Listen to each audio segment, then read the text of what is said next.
Hey guys, what's going on? Coming at you with a Thursday morning video. Today I'm going to talk about one of my stocks that reported earnings, Q1 2020 earnings yesterday after the bell. That's Meta. Ticker is FB. This is a stock I've owned since 2019. If you haven't watched my previous videos, I'm a long-term investor. I believe that's the best way to gain wealth. I've been in this stock since 2019. I did make my position big at the time in 2019, but my wealth has grown over the past 3 years. So it was a big position back in 2019. When it fell under $200, my cost base was like 180, 190 in 2019. I started averaging costs down when it went past that. So it kind of made its way up to like a top 5 position of mine now. I hold currently 17 stocks. I'm actually looking to trim that down once we get a little bit of a bull rally. I think obviously one will come one day. I have a strong feeling. I'll talk about that at the end of the video, but I'll tell you my thoughts on that because I'd really like to get under 12 stocks and then really focus on my core ones. So Facebook, after the bell, it rallied in an insane amount, a double-digit rally. I think it was like 12, 13% to 208.35. It just moved like that. And mind you, this is a very, very, very large company. So this is a large cap. A lot of eyes were on it. People were expecting the worst and expecting the stock to continue to plummet. I made a video yesterday, the day prior, about Facebook saying how the valuation and the share cost was dating back to like 2018. Facebook's done so many great things since 2018. They're really being the pioneer of the metaverse and stuff like that. They're really focusing on it. They have a great balance sheet.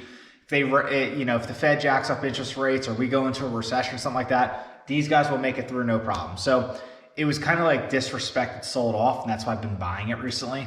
Whenever I buy, I make videos of what percentage of my position I bought.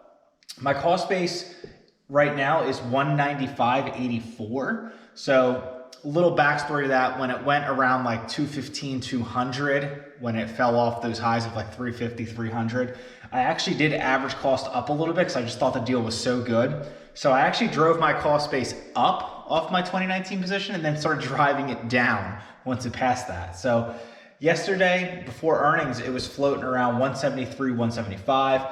I had an alert to buy at 170, never hit. I'm a little salty it didn't because I don't, after seeing the earnings and what the market's doing and how it's reacting based on the earnings, we'd have to have some really, really, really bad market news for it to pull down, back to the 170 again, which I don't think personally is going to happen in the foreseeable future, if ever. So they did beat on revenue. They came in at 695 mil versus analysts thought 683 mil. So they did have a beat. They were up $1.8 billion year over year in revenue. So that's good. Obviously, a lot of people were still at home.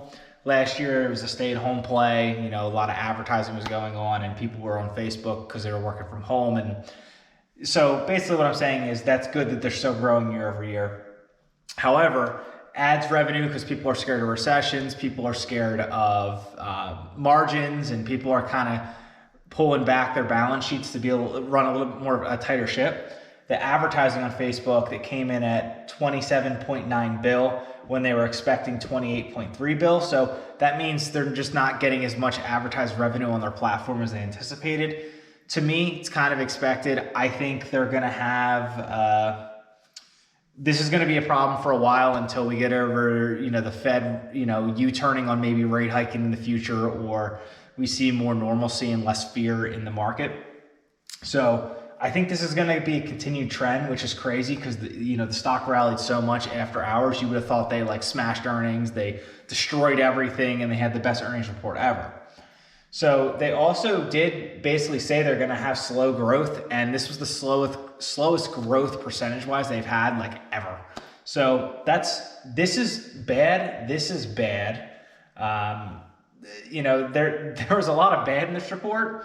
So it's just funny, and this is exactly why, coming to earnings trades, this is exactly why I don't do earnings trades, because I thought it was going to be bad, which it kind of was. It's kind of as I expected, but I assumed the stock would have fell on its face based on when it went to close. It, was falling. I thought it was going to go to Personally, 170 or like maybe even like 165, after the bell off these numbers. So it's just crazy. So if I were to play this earnings, I would have shorted it and I would have got destroyed because it went the complete other way significantly. So that's exactly why I like long-term investing. If an evaluation is good at a company, you buy it. Bottom line, you buy it. So I'm kind of kicking myself because at 173, I was staring at it. I'm like, oh man, I should just buy a little bit more, but I really thought it was going to go down, so I didn't. And that's, lesson learned. I mean, at the end of the day, this is a great deal. I mean, even 208 is a great deal, but I'd rather buy at 173, which I could have yesterday if I did what I should have. So Dow finished up 0.1%, S&P finished up 0.2%, NASDAQ finished red 0.01%. It just went under like with the last minute of the market yesterday. My portfolio finished 0.5% up. I'm sure Facebook and a lot of other things rode on that. Even PayPal finished up a little bit. I'm gonna talk about that in this video too briefly. Obviously, if you guys watch my videos, I'm a PayPal shareholder also. I've been in this stock since 2019 also. Basically just meta thoughts. So I think, they made it through the roughest part. They are not really held to high expectations. And I think the market sentiment at this point is like everything pulled back.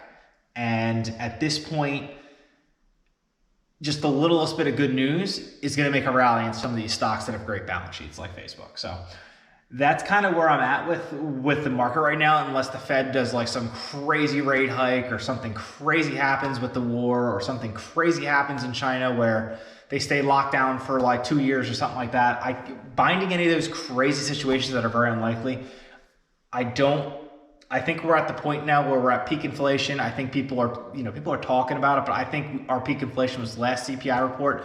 This one coming up, I think it's going to be down. It's going to be less than 8.5%, which would be less than the highest point that we hit. So I just think there's more good than bad in the future. People talk about recessions, but like the consumer's spending like crazy right now. So you can't have a recession if consumers spend like crazy. So until you see the consumers slow down and stop spending, then we could talk about a recession possibly. But right now, I don't see it in the foreseeable future. So PayPal, so that brings me to that. Let me see where I'm at here. So I talk about PayPal a lot too in my videos, a lot of times because I've been actively buying it. I did not buy anything yesterday. I was thinking about buying PayPal too, but I didn't. I thought they were going to go down just because it's the way the market is and everything, is getting hit. So Visa should have been, flag should have been going off my head. Visa killed earnings. The consumer is spending like crazy. Their margin's great. They don't see a slowdown in their earnings call. They said basically like, oh, the consumer is going to spend and we think we're going to do great this year and we don't see it slowing down. So obviously PayPal's a transaction company too. They own Venmo and, they didn't have, the best earnings. They did miss on some comps. And they also in their earnings, they said that basically they see a slowdown in the back half of this year. So kind of opposite of what Visa said. So maybe it's because they're a smaller company. It's a different, they're not as, Visa's massive. They probably do close to 50% of card transactions in the US, where PayPal's nowhere near that. But for whatever reason, they think a slowdown's coming. So they lowered their guidance when they saw the Q4. And that's when it got hammered last time. But the stock rallied after hours. So, it just shows you that even the littlest bit of good news, these stocks are kind of turning around. That's basically my point. So should you buy? Everyone's situation is going to be a little different. My position in both of these are pretty well built out, and I have a little bit less cash than where I like to be. I'm around 10-12% right now. I like being around that 20% range unless something crazy happens. So I'm kind of just working on building up my cash right now. I'm staying patient. Really the remainder of this week, I could see us opening today, obviously green, strong. We had a lot of positive things minus Teladoc, which I don't own. They got destroyed yesterday. But I could see it being very positive tomorrow. Roll in that positivity in the Friday because we had such a bad down week. We haven't had a green week in weeks at this point, the Dow and S&P. So I think we're due for one. And then next week, I think we're just going to kind of roll into those smaller cap companies. Nvidia still's got a report, so that's important. But like I think they're going to do okay. I mean, if there's a hint of good news in that report, I think it will be green. And now after seeing these, I kind of really think that. So I think we're going to have a strong next week, and then that might roll into like a May mini rally because we're so beat down. We kissed the 0% QQQ fib line, at least that I drew, about 3 times yesterday. So I think we're going to move off that retracement and move back to like the 23% one, and then kind of trace around that maybe Friday if we're hopeful, you know, if it really rallies tomorrow and Friday. And, you know, maybe we'll float around that and get through the earnings next week, then kind of go another tier up. That's where I think we're going to go. So with that said, you know, I'm just going to collect my cash. I'm pretty well built out. I'm happy where I'm at. And if I buy, obviously I'll make a video of that, but I did not buy yesterday. So I should have, but I didn't. So lesson learned. So yeah, till tomorrow, if you guys like this video, make sure you subscribe. Peace.